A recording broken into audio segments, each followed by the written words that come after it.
আমার মনোনয়ন নিয়ে আক্ষেপ নাই।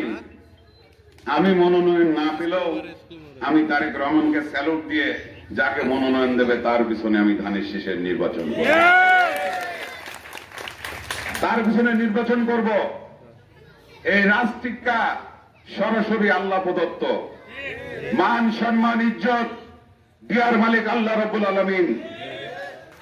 আল্লাহ যদি আমার কপালে যদি লেখা না থাকে, এই লক্ষ লক্ষ মানুষ আমার জন্য চেষ্টা করলেও এটা হওয়া সম্ভব নয়। আমি